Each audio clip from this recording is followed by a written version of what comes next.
కోరేది ఒక్కటే, ఇవాళ ఈ ప్రభుత్వం వచ్చిన తర్వాత ఎస్ఎఫ్సి నిధులు విడుదల కావట్లేదు. ఈజీఎస్ నిధులు కేంద్ర ప్రభుత్వం ఇచ్చినా డైవర్ట్ చేసినారు. 15th ఫైనాన్స్ కమిషన్ డబ్బులు కేంద్ర ప్రభుత్వం ఇస్తే డైవర్ట్ చేసినారు. జీపీ జనరల్ ఫండ్ కూడా వాళ్ళ డబ్బులు వాళ్ళు ఖర్చు పెట్టుకోవడానికి కూడా ఫైనాన్స్ నుంచి క్లియరెన్స్ ఇయ్యక చెక్కులు పాసుగాక ఇవాళ సర్పంచులు ఆత్మహత్య చేసుకునేటువంటి పరిస్థితి వచ్చింది. అప్పులు చేసి బంగారం కుదబెట్టి పనిచేస్తే ఈ బిల్లులు ఇయ్యారు అధ్యక్ష. ఒక్క నవంబర్ నెలలో బడా బడా కాంట్రాక్టర్లకు 1200 కోట్లకు పైగా బిల్లులు ఇచ్చారు. ఒక్క నెలలో 1200 కోట్లు బడా కాంట్రాక్టర్లకు ఇస్తారు. ఈ చిన్న కాంట్రాక్టర్లు 5 లక్షలు 10 లక్షలు చేసిన సర్పంచులు, ఎంపీటీసీలు, జెడ్పీటీసీల మీద ఎందుకు పగబట్టి కక్షతో వాళ్ళని ఇబ్బంది పెడుతున్నారని చెప్పి నేను ఈ రోజు ప్రభుత్వాన్ని అడుగుతున్నా అధ్యక్ష. ఈ రోజు పరిస్థితి ఏమైంది? గ్రామ పంచాయతీలకు రెగ్యులర్ గా ఇవ్వాల్సిన నిధులు ఇవ్వకపోవడం వల్ల చివరికి ఏం దాకా వచ్చిందంటే అమెరికా దేశం తెలంగాణకు పోతే చికెన్ గున్యా వ్యాధులు వస్తున్నాయి, జాగ్రత్త అని అమెరికా దేశం ఆ దేశ పౌరులను హెచ్చరించే పరిస్థితి ఏర్పడ్డదంటే పల్లెల్ని ఏ రకంగా మీరు నిర్లక్ష్యం చేశారో అర్థమవుతా ఉంది. ఇప్పటికైనా ఇది ఇప్పుడు అమెరికా తెలంగాణ పోతే చికెన్ గున్యా వస్తుందని ఆ దేశ పౌరులను హెచ్చరించిందంటే ఇది మన రాష్ట్రానికి అవమానం, ఈ దేశానికి కూడా అవమానం. మీ పాలన ఆ రకంగా ఉన్నది. సో దయచేసి మేం కోరేది ఒక్కటే అధ్యక్ష, వీళ్ళు బిల్లులే కాదు అధ్యక్ష, ఎంపీటీసీలు, సర్పంచులు, జెడ్పీటీసీలు దిగిపోయి 9 నెలలైంది, ఇంకా వాళ్ళ జీతాలు కూడా పెండింగ్లు ఉన్నాయి. 1వ తారీఖు జీతం ఇస్తామని చెప్తారు. జెడ్పీ చైర్మన్లకు, జెడ్పీటీసీలకు, ఎంపీటీసీలకు దిగిపోయి 9 నెలలైనా 3 నెలల జీతాలు పెండింగ్ ఉన్నాయి అధ్యక్ష. ఆ జీతాలు ఇయరైతే పనిచేసిన దానికి బిల్లులు ఇయరైతే వాళ్ళు మిత్తిలు కట్టలేక, అప్పులు కట్టలేక ఇవాళ చాలా బాధల్లో ఉన్నారు.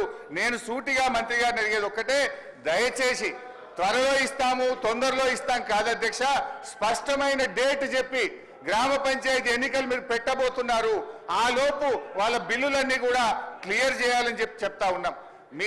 మీ దాంట్లో ఏం చెప్పింది అధ్యక్ష? ఈరోజు ఇది మీ మేనిఫెస్టో, కాంగ్రెస్ పార్టీ మేనిఫెస్టోలో ఏం చెప్పింది అధ్యక్ష? రాజీవ్ గాంధీ గారు తెచ్చిన 73, 74 రాజ్యాంగ సవరణ ప్రకారంగా మీరు గ్రామ పంచాయతీలను బలోపేతం చేస్తామన్నారు, నిధులు విడుదల చేస్తామన్నారు. కానీ మీరు అదేది కూడా చేయకుండా ఇవాళ మోసం చేస్తున్నారు.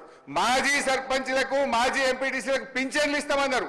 పింఛన్ మాట దేవుడు కానీ వచ్చే జీతం కూడా ఇస్తలేదు అధ్యక్ష. గా పింఛన్ కూడా ఎప్పటి నుంచి ఇస్తారో, జీతాలు ఎప్పటిలో క్లియర్ చేస్తారో, బిల్లులు ఎప్పటిలో క్లియర్ చేస్తారో స్పష్టంగా చెప్పాలని మీ ద్వారా అడుగుతా ఉన్నాం. గౌరవ సభ్యులు వీరి హయాంలో ఇప్పుడు ఆర్థిక శాఖ మంత్రి గారు ఆ రోజు హరీష్ రావు గారే ఉన్నారు. వారు ఇంత బాధపడుతున్నారు. మీ చేతిలో ఉండి ఇట్లా ఒక సంతకం పెట్టించుంటే ఆ రోజు అన్నీ క్లియర్ అయ్యేటి. మేము వచ్చినాక సర్పంచ్లో లేరు, సర్పంచ్ల బిల్లులు మా దగ్గర పెండింగ్ లేవు. అయినా కూడా సార్ మా ప్రభుత్వంలో మరి ఇప్పటి వరకు జీపీల కోసం 740 కోట్ల రూపాయలను ఇవ్వడం జరిగింది. ఉపాధి హామీ కింద కూడా గతంలో జరిగినటువంటి పనులలో 450 కోట్లు రిలీజ్ చేసినాం. ఇంకా కొంత పెండింగ్ ఉన్నది వాస్తవం. కాకపోతే వీళ్ళ హయాంలో చేసిన వాళ్ళందరి దాదాపుగా ఎన్ఆర్ఈ చేసి మేము కూడా క్లియర్ చేయడం జరిగింది సార్. అట్లనే ఎలక్షన్స్ జరగకపోవడము ఇతరత్రతోటి ఆ నిధులు కొంత గ్రామ అభివృద్ధి కోసం రిలీజ్ చేయలేకపోయినాం. కేంద్ర ప్రభుత్వం 15వ ఆర్థిక సంఘం నిధులను విడుదల చేయలేదు సార్, అది కూడా కొద్దిగా ఎఫెక్ట్ ఉంది. అదేవిధంగా మన ఊరు మన బడి కింద కూడా మన వాళ్ళు మాట్లాడారు. 1100 కోట్ల రూపాయల పనులను గత ప్రభుత్వం చేస్తే మరి అవి 800 కోట్ల రూపాయలు పెండింగ్ ఉన్నటువంటి మాట కూడా వాస్తవం. ఇప్పుడు మేము అమ్మ ఆదర్శ పాఠశాలలతోటి పనులు చేయించడం జరుగుతూ ఉంది సార్. కాబట్టి ఈరోజు మరి మా కోవలక్ష్మి గారు ఎమ్మెల్యే గారు అన్నట్టుగా మేము చెల్లించమనలేదు, చెల్లిస్తాము. మీరు ఇచ్చిపోయినటువంటి వారసత్వం, పెండింగ్ బిల్లులు, అప్పులు, ఆర్థిక వ్యవస్థ బాగలేదు కాబట్టి సర్దుబాటు చేస్తున్నాం, కొద్దిగా టైం అడుగుతున్నాం. కానీ మేము చెల్లించలేదు అని అనలేదు. సాక్షాత్తు ఆర్థిక శాఖ ఆనాటి మంత్రి గారు ఉండి ఈసారి చాలాసార్లు మాట్లాడుతున్నారు ఈ సబ్జెక్టు. మీరు ఒక్క సంతకం పెట్టి ఉంటే 600 కోట్లు ఆ రోజే రిలీజ్ అయ్యేది. కానీ మరి బీఆర్ఎస్ అంటే బకాయిల రాష్ట్ర సమితి లాగా మాకు ఇచ్చిపోయినరు. అదే వారసత్వంతో మరి మేము చెల్లించలేని పరిస్థితి ఉంది.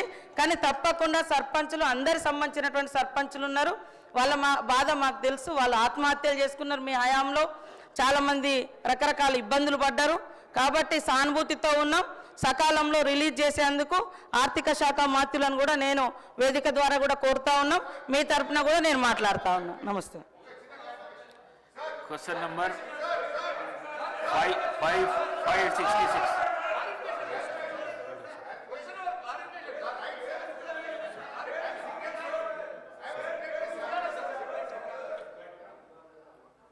స్పీకర్ గారితో సవినయంగా మనవి చేసేది ఏంటంటే సభ నడుపుతున్న తీరు పట్ల నా తీవ్ర ఆవేదన వ్యక్తం చేస్తా ఉన్నా. ఫస్ట్ క్వశ్చన్లో నేను చెయ్యెత్తితే మీరు సిగ్నేటరీ కాదు, మీకు మైక్ ఇవ్వమన్నారు. థర్డ్ క్వశ్చన్లో సిగ్నేటరీ కానటువంటి వ్యక్తికి మీరేమో ఇప్పుడు మైక్ ఇచ్చారు. ఎందుకు ఇచ్చారని మేము అడగడం లేదు. సభా సాంప్రదాయాలు అందరికీ సమానంగా ఉండాలని సవినయంగా మీకు విజ్ఞప్తి చేస్తున్నాం. ఇకపోతే మా సీతక్క గారు ఒక మాట అన్నారు, నా పేరు తీసుకొని, మీరు అప్పుడే డబ్బులు ఇచ్చుంటే బాగుండేదని. ఎస్, నేను ఇచ్చాను. మా గౌరవ కేసీఆర్ గారి ఆదేశాల మేరకు పల్లె ప్రగతి కింద ప్రతి నెల 275 కోట్ల రూపాయలు మేము గ్రామ పంచాయతీలకు ఇచ్చాం. పల్లె ప్రగతి ప్రారంభమైన తర్వాత 3,300 కోట్ల రూపాయలు 3,300 కోట్ల రూపాయలు మేము గ్రామ పంచాయతీలకు ఇచ్చాం. ఒకవేళ మీరు ఆ పద్ధతిని కొనసాగించుంటే నెల 275 కోట్లు ఇచ్చుంటే ఇవాళ ఈ బకాయిలు ఉండేటియే కాదు అనేటువంటి విషయాన్ని మనం చేస్తా ఉన్నా. ఇవాళ కాంగ్రెస్ పార్టీ ఈ సర్పంచుల పాలిట, పేద కాంట్రాక్టర్లు, ఎంపీటీసీలు, జెడ్పీటీసీల పాలిట ఈ హస్తం గుర్తు భస్మాసుర హస్తమై కూర్చున్నది. ఇవాళ వాళ్ళ ఉసురు పోసుకుంటున్నారు. సో దయచేసి మంత్రి గారిని నేను స్పష్టంగా అడిగా, సంవత్సర కాలంలో మీరు క్లియర్ చేయలేదు. ఒక్క నవంబర్లో బడా కాంట్రాక్టర్లకు 1,200 ఇచ్చారు. అందులో సగం ఇస్తే సర్పంచ్ల బిల్లులు క్లియర్ అవుతుండే. ఎప్పట్లోకి ఇస్తారో స్పష్టంగా చెప్పండి అంటే త్వరలో ఇస్తాం, చూస్తాం, చేస్తామన్నారు. ఏడాది అయినాక కూడా చూస్తాం, చేస్తామనేటువంటి మరి బాధ్యతారహితమైన సమాధానం మంత్రి గారి నుంచి వచ్చినందుకు ఈ సభ నుంచి మా తీవ్ర నిరసన తెలియజేస్తూ వాకౌట్ చేస్తున్నాం.